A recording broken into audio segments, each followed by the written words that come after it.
आइए दोस्तों, बात करते हैं गुस्सा करने से, क्रोध से कितना नुकसान होता है और उससे बचा कैसे जा सकता है।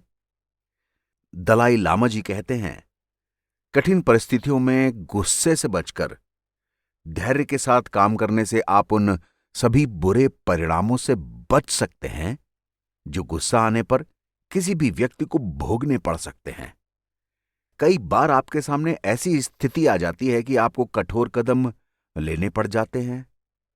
मुझे तो ऐसा लगता है कि ये ठोस कदम आप गुस्से में आकर उठाने के बजाय करुणा और दूसरे के प्रति चिंतित होकर भी तो उठा सकते हैं। किसी के विरुद्ध बहुत कठोर कदम उठाने का एक कारण ये भी है कि अगर आप अपने साथ हुए अन्याय या नुकसान को यूं ही नजरअंदाज करेंगे तो उस बात का खतरा रहता है कि उस व्यक्ति को वैसा नकारात्मक व्यवहार करने की आदत पड़ जाए जो कि आगे चलकर दरअसल उसी व्यक्ति के पतन और विनाश का कारण बन सकता है। इसलिए कठोरता से विरोध करना जरूरी है, लेकिन इस बात को ध्यान में रखना चाहिए कि आप ऐसा दूसरे व्यक्ति के प्रति करुणा और चिंता के कारण कर रहे हैं। ऐसा कीजिए, एक स्थिति की कल्पना कीजिए जिसमें कोई आदमी जिसे आप अच्छी तरह जानते हैं, जो आपके निकट है और आपको प्रिय भी है, किसी खास स्थिति में गुस्सा हो जाता है। ऐसा किसी कटु संबंध में होता है या फिर किसी ऐसी परिस्थिति में जहां निजी तौर पर कुछ परेशानी हो। उस व्यक्ति को इतना गुस्सा आ जाता है कि वो पूरी तरह से अपनी मानसिक शांति खो बैठता है। बहुत ज्यादा नकारात्मक तरंगे छोड़ रहा होता है, यहां तक कि खुद को मार रहा होता या चीजें तोड़ रहा होता है।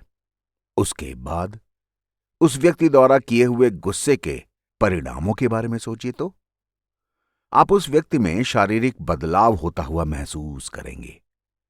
वो व्यक्ति जो आपके नजदीक है, जिसे आप पसंद करते हैं, जिसे देख लेने से ही आपको अच्छा लगता है, अब एक बहुत ही गंदा और कुरूप व्यक्ति में बदल चुका होता है।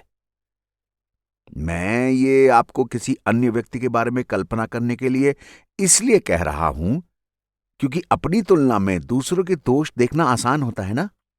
तो अपनी कल्पना की मदद से कुछ देर इस पर ध्यान लगाइए। तो अब इसके बाद इसी स्थिति का विश्लेषण कीजिए और उन्हीं स्थितियों में अपने अनुभव के साथ जरा जोड़कर देखिए।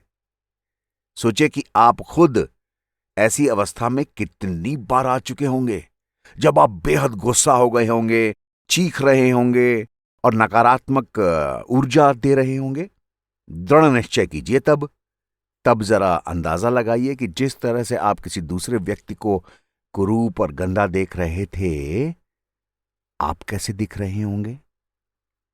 अब तय कीजिए कि मैं खुद को गुस्से और घृणा से बचा कर रखूंगा, क्योंकि अगर ऐसा हो गया तो मेरी भी वही दशा होने वाली है जो उस व्यक्ति की हुई जो दरअसल मेरा प्रिय था, लेकिन गुस्से में उसने सब बर्बाद कर दिया।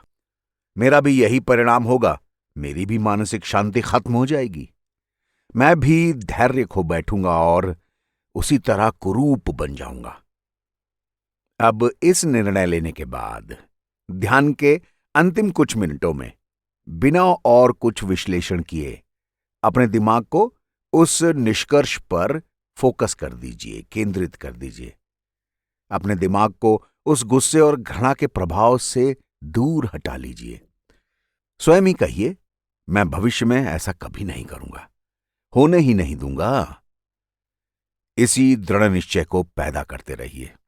बस कुछ ही मिनटों में अपने मस्तिष्क को उस दृढ़ता पर केंद्रित रहने दीजिए और आप एक खूबसूरत इंसान के रूप में निकल कर आएंगे।